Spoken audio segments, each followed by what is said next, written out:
It's late. You should be asleep. Instead, you're lying in the dark, running back through something that happened hours ago. A conversation at work. A thing you said at dinner. A moment in a meeting where you answered a question and then immediately wondered if you answered it wrong. You replay it, exactly as it happened.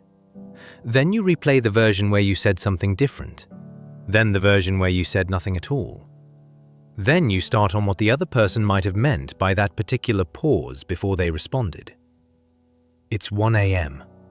The conversation happened at 11 in the morning. Or maybe it's older than that. Something from last week, last month.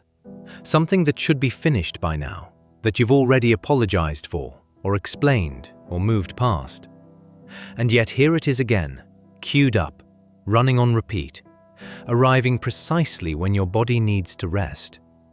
You are not replaying it because you want to. You are replaying it because something in you believes, deeply, automatically, without your permission, that if you go over it enough times, you'll find the thing you missed, the thing that will finally make it safe to let go. You won't find it. You never do. But you keep looking anyway. Here's why. Replaying conversations isn't random. It's a very specific response to a very specific kind of early experience. Think about growing up in an environment where the reactions of the people around you were unpredictable. Not necessarily cruel, just inconsistent. The same thing you said on Tuesday landed fine, and on Wednesday landed badly. The emotional temperature shifted without warning, and you learned, fast, young, thoroughly, that it was safer to review what you'd done than to trust that everything was okay. In that environment, replaying becomes a survival skill. You go back over the conversation not because you're neurotic, but because going back over it once saved you. It helped you catch the thing that caused the problem. It gave you the illusion of control over something that felt fundamentally uncontrollable. The problem is that the mind doesn't unlearn the skill just because the environment changes. You grew up. The unpredictable people are no longer the ones you live with. But the habit of reviewing, scanning, searching for what went wrong, that stays. It runs automatically, whether you need it or not. Psychologists call this rumination, the repetitive, involuntary replaying of events with an emotional charge. What distinguishes it from ordinary reflection is this: reflection moves. It processes something and arrives somewhere. Rumination circles. It revisits the same material, asks the same questions, and produces no new answers. Because it was never designed to produce answers. It was designed to produce vigilance. Here's the part that most people don't see. You think you're replaying these conversations because something went wrong, because you need to figure out what it was. But most of the time, nothing went wrong. The conversation was ordinary. The other person has already forgotten it entirely. They are asleep right now. You are the only one still in that room. It shows up in 4 ways mostly. The late night review. You've already met this one. It arrives in the gap between lying down and falling asleep, the only time in the day when there's nothing else competing for your attention. Your mind, which has been busy all day, finally has space. And it fills that space with the conversation you had at 2 p.m., the one where you said something you're now not sure landed right, the one where the other person's tone shifted just slightly and you don't know why. You go over it once, you go over it again. You construct alternative versions. You rehearse what you'll say tomorrow if it comes up. Eventually, exhausted, you sleep. In the morning, nothing has been resolved, because there was nothing to resolve. The mid-conversation edit.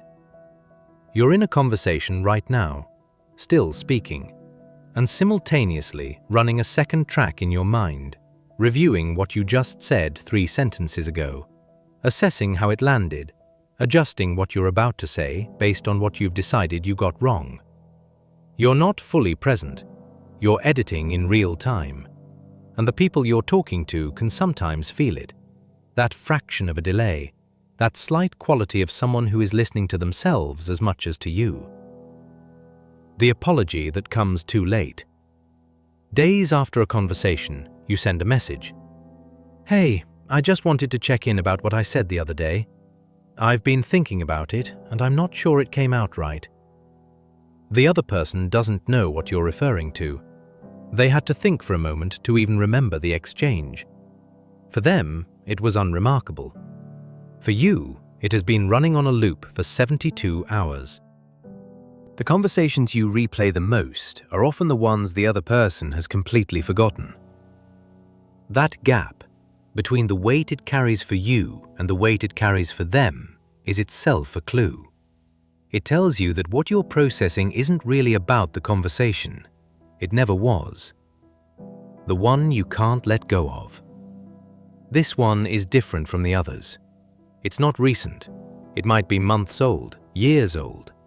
A conversation with a parent, a former partner, a friend who is no longer in your life. You said something or didn't say something, or something was said to you and it never finished. You've replayed it hundreds of times. You've had the imaginary argument, the imaginary reconciliation, the imaginary version where you finally say the thing you actually meant. None of those versions bring relief, because the conversation was never really the point. What you're searching for, underneath all of it, is a resolution that the real relationship was never able to provide. Here is what most people get wrong about replaying conversations. They assume it's a thinking problem, that if they could just think it through more clearly, find the right angle, arrive at the right conclusion, the loop would stop. It won't. Because rumination isn't driven by thought. It's driven by emotion. Specifically, by unresolved emotional threat. When the nervous system detects something it perceives as socially dangerous, disapproval, rejection, having caused offense, it does not file the event away as finished. It flags it as open, still requiring attention, and it keeps flagging it until the threat feels neutralized. The problem is that you can't think your way to emotional safety. You can replay the conversation 1,000 times and produce 1,000 explanations for why everything was fine, and your nervous system will not be satisfied. Because it isn't looking for an explanation, it's looking for a feeling. The feeling of being okay. The feeling of being safe. Research on rumination consistently finds that people who engage in it most are not people with worse judgment or more social errors. They are people with higher sensitivity to social threat. People whose nervous systems learned early to treat uncertainty as danger. It is exhausting, involuntary, and completely understandable. It is also, in most cases, solving a problem that doesn't exist. The obvious cost is sleep. The hours spent in the dark, running old footage, that could have been rest. But the less obvious cost is presence. Every moment you spend in a past conversation is a moment you are not in the one happening right now. The person in front of you gets a version of you that is partially elsewhere. Reviewing, monitoring, editing. And over time, this creates a particular kind of loneliness. Not the loneliness of being alone, but the loneliness of being in constant company and never quite landing. And there's this. The more you replay, the more you train your mind to treat ordinary interactions as problems to be solved. Every conversation becomes material. Every silence becomes a signal. Every pause before someone responds becomes something to analyze. You stop trusting your own experience of events. You become someone who lives slightly behind their own life, always processing, never quite arriving. Here is what needs to be said clearly. You are not replaying these conversations because you are anxious or neurotic or unable to let things go. You are replaying them because at some point, reviewing saved you. The mind that learned to do this was a careful, intelligent mind. It was paying close attention in a situation where close attention mattered. The difficulty is that it never received the signal that the situation had changed. Unlearning rumination doesn't happen by deciding to stop.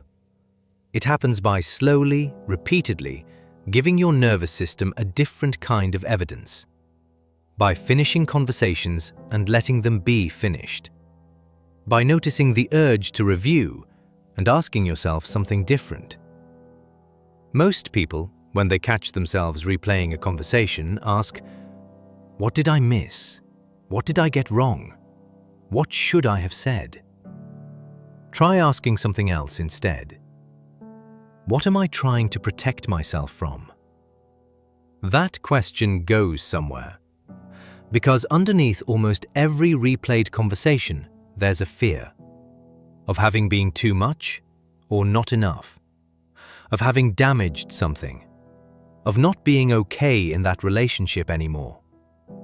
And when you name the fear directly, the conversation itself suddenly has much less to do with it.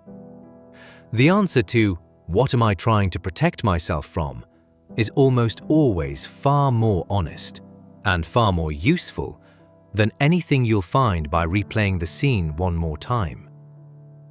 You will not manage this perfectly. Some nights you'll still be in the dark, running the tape. That's not failure. That's the pace at which nervous systems change.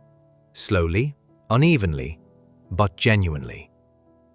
What you're looking for, underneath all the replaying, is not the right answer to the conversation. It's the feeling of being okay without one.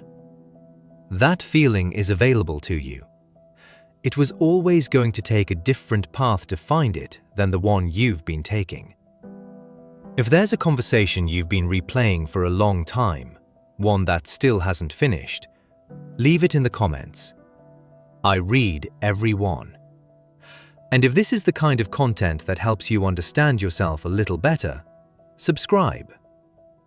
There's more to say.